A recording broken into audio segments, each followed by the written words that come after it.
Bienvenidos mis queridos estudiantes. El día de hoy les traigo el periodo neolítico o revolución neolítica y las sociedades agrícolas. Hace unos 12.000 años atrás, 10.000 a.C., se produce el fin de una era glaciar. El clima mundial comienza a cambiar. El casquete polar reduce su tamaño 2/3 partes, dando paso a temperaturas más elevadas. Como consecuencia, la flora y fauna se multiplican. Sin embargo, la megafauna se extingue. ¿Cómo? Animales como el mamut lanudo, que aparecen ahí en la imagen, el rinoceronte lanudo, el uro, un tipo de toro de gran tamaño, o el tigre dientes de sable se extinguen debido a que el ambiente en el cual vivían fue desapareciendo rápidamente debido al cambio en las temperaturas. También fue producto de la caza realizada por los humanos sobre ellos. Entonces se da paso a este periodo de los tiempos primitivos, que conocemos como neolítico, que ya ustedes vieron en la guía anterior. El concepto fue acuñado por el arqueólogo John Lubbock. Significa piedra nueva. Esto se debe a la forma en la que los humanos trabajaron dicho elemento, que además de tallarlo, ahora lo pulían. Este periodo comenzó hace 12.000 años atrás y duró hasta el 5.000 a.C. aproximadamente. Luego se dará inicio al periodo que veremos posteriormente llamado Edad de los Metales. ¿Metal? No, Edad de los Metales. En la imagen que te presento a continuación, ¿qué características puedes ver del periodo neolítico? Anota en tu cuaderno aquellas que puedes identificar solo con observar la imagen. ¿Todo ok? Perfecto, continuemos. Tenemos que tener claro que no es posible hablar de un solo neolítico en el mundo. ¿Por qué? Porque los humanos se extendieron por el planeta en distintos periodos. Mientras que en algunos lugares ya estaban asentados desde hace tiempo, en otros apenas habían comenzado a llegar, como en el caso de América. Por lo tanto, la revolución neolítica fue una fase que atravesaron distintas poblaciones humanas en diferentes periodos de tiempo de nuestra historia. El más antiguo del que tenemos registro ocurrió en el creciente fértil o fértil media luna, en Oriente Próximo, como aparece en el mapa. Un dato curioso es que aún existen grupos de humanos que no han alcanzado el periodo neolítico, es decir, continúan siendo sociedades cazadoras-recolectoras, como en el caso de África y poblaciones indígenas en América. Continuemos. Entonces, los humanos primitivos se vieron en la necesidad de cambiar su estilo de vida nómade. Aquí es donde los antropólogos postulan diferentes teorías. Algunos plantean que fue el factor geográfico lo que forzó a los humanos a volverse sedentarios. Otros, en cambio, afirman que fue un cambio de mentalidad, de madurez mental. Nosotros vamos a trabajar con ambas explicaciones.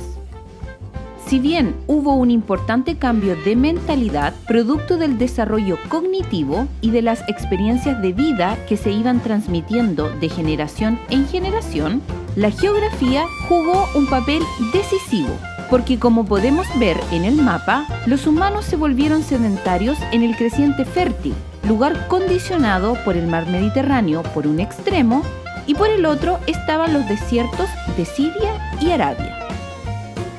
Los territorios en los cuales los humanos podían subsistir eran estrechos. De esta manera tuvieron que asentarse y tratar de sobrevivir con los recursos que tenían a su disposición, que por lo demás eran muy abundantes. Así ocurre el primer gran suceso transformador de esta revolución neolítica, es decir, los humanos se volvieron sedentarios, lo que se tradujo incluso en la modificación de sus viviendas. Las viviendas de los humanos nómade eran tiendas de cuero con un armazón de palos. Posteriormente, cuando se asientan en un lugar definitivo, aprenden a desarrollarlas de otra manera. Estas eran igualmente circulares, pero de piedra y con techo de paja. Así, al volverse sedentarios, la población aumenta considerablemente. Ustedes ya lo vieron en la lectura anterior, debido a que los riesgos a los que se exponían cada vez eran menores. Cuando los humanos eran nómadas, se exponían a dificultades climáticas, a depredadores y a sufrir hambre por la falta de alimento. Todo esto cambia con el hecho de volverse sedentarios. Así aparecen los primeros asentamientos de gran tamaño, como Abu Jureira en Siria, Ain Ghazal en Jordania y Kut al-Huyuk en Turquía. Estos asentamientos pasaron a tener de cientos a miles de pobladores en un solo lugar. Lo curioso es que ellos seguían siendo cazadores-recolectores, pero unos muy eficientes. La ciudad de Kut al-Huyuk fue una de las primeras ciudades en la historia de la humanidad y tenía una estructura muy extraña vista desde nuestra perspectiva en la actualidad. No tenían calles ni espacios públicos. Las casas estaban todas juntas y solo había algunos espacios en los bordes exteriores donde guardaban algunos animales. Las personas se trasladaban por los techos de las casas donde estaban las entradas de las viviendas, abertura que también cumplía la función de chimenea, ya que en el interior de las casas se encendía fuego para cocinar. Las viviendas eran prácticamente todas iguales entre sí, variaban muy poco en tamaño y se debe a que era una sociedad igualitaria. En este periodo de la humanidad era mal visto que alguien gozara de beneficios distintos al resto. Si bien podía haber algún tipo de jefe que organizara la casa mientras las mujeres recolectaban, ese cargo era bastante simple. No implicaba gran poder y solo se mantenía mientras durara la faena de la casa, nada más. Con el tiempo se produjo la segunda parte de la Revolución Neolítica y uno de los sucesos más significativos en la historia de la humanidad. Me refiero a la invención de la agricultura. La recolección de vegetales fue fundamental para la invención de la agricultura. Esta labor era realizada por las mujeres generalmente y se venía dando mucho antes desde el surgimiento del Homo sapiens. Dato curioso respecto a las sociedades de cazadores-recolectores y las labores realizadas por las mujeres y hombres que repercuten incluso en la actualidad. ¿Te has preguntado cuál es la razón por la que la mayoría de las mujeres prefieren los colores rosa, rojo, morado y azul? La razón es que dichas preferencias las llevamos insertas en nuestra memoria genética, en el ADN, ya que éramos nosotras quienes recolectábamos y debíamos saber distinguir entre los frutos comestibles y los venenosos. Por otro lado, ¿alguna vez has visto a tu padre o hermano buscar o preguntar por un objeto cuando lo tienen enfrente? ¡Benjamín! ¡Benjamín! ¿Qué? Pasa la aspiradora, por favor. ¿Ya dónde está? Está debajo del mueble de tu pieza. ¡Mamá, no está acá! ¡Ahí no está, Benjamín!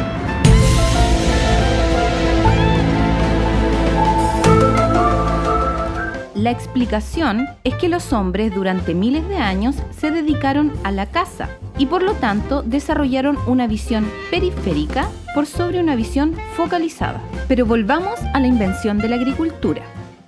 Algunas sociedades de cazadores-recolectores tuvieron acceso a cereales silvestres mientras realizaban la recolección en sus respectivos territorios. En Oriente Próximo, sobre el trigo y la cebada. De esta manera se percataron de que estos cereales eran comestibles, nutritivos y se podían almacenar durante bastante tiempo. Es más, una familia podía recolectar lo suficiente para más de medio año saliendo 2 semanas seguidas. Entonces ocurrió el gran suceso. Las mujeres que recolectaban fueron observando el comportamiento de estos cereales silvestres, aprendiendo su ciclo de germinación y madurez. De esta manera, una mujer denominada por los antropólogos como nuestra madre agricultora, aunque en realidad pudieron haber sido varias mujeres, se percató de que los granos desechados en los primeros vertederos, por ser pequeños, volvían a germinar producto de las lluvias y nuevamente surgía una planta en su lugar. Lo anterior le dio la idea a esta o a estas mujeres de sembrar las mejores semillas, produciéndose una selección artificial de las plantas. Así se les va domesticando. Me explico.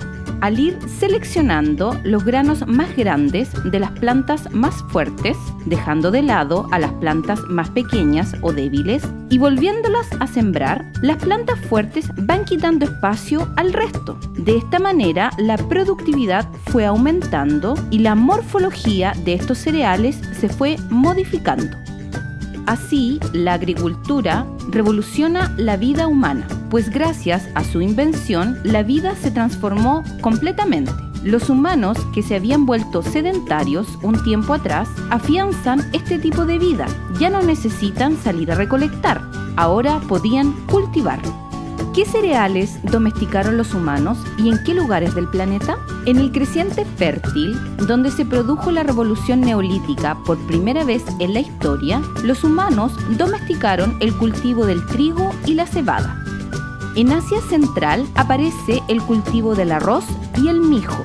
En África, los humanos comenzaron a cultivar el sorgo, un cereal poco conocido por nosotros en Chile.